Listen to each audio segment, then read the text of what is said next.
So Africa is not poor, or we're not lazy. The answer is World Bank. Loans. How do we pay them back? And if we can't pay them back, what happens? What happens to your currency in Africa? First world, second world, third world. Who came up with that? Who came up with the first world, second world, and the third world? Have you ever asked yourself the question, first world, second world, third world, are we not on planet Earth? So who came up with that? And why?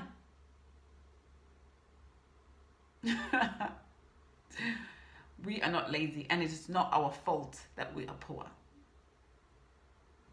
Africans are not lazy. It's not our fault that we're poor. It's not Africa's fault that we're poor. It is not Africa's fault that they are poor. Find out why. Find out from this young man, Mads PaLSVIG, who's an investment banker, and he'll tell you why. Why? The answers. I got the answer. I got the answer.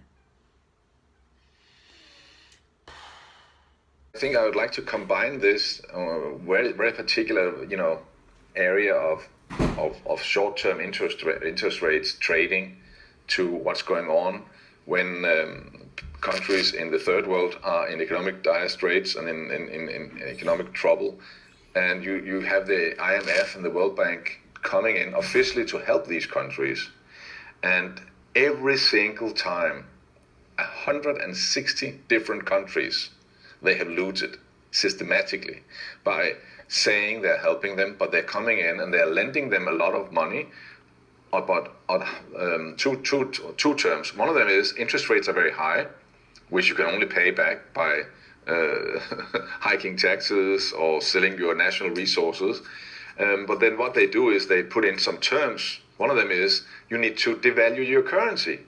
But first you borrow the money in foreign currency, and then you devalue your currency, so you have to pay back even more money because your currency is now worth a lot less.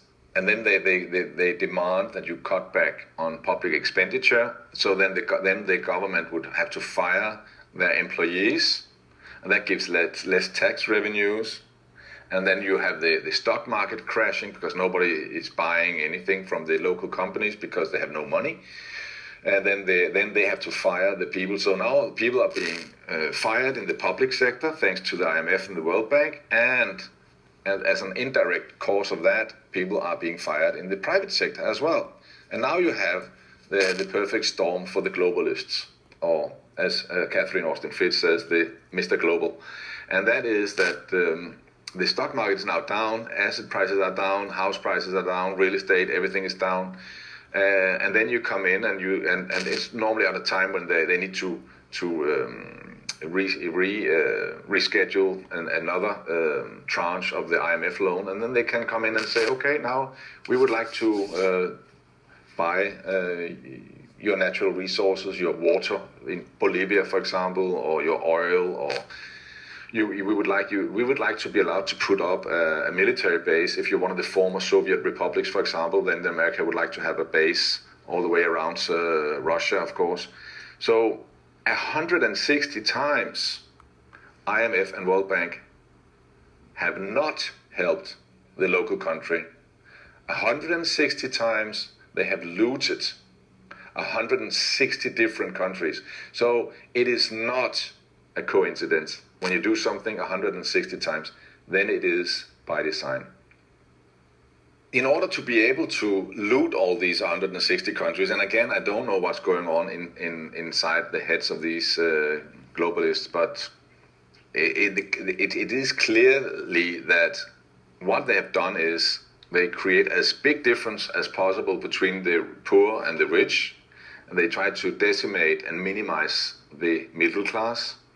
And one way to get away with 160 times looting the poorest countries in the world,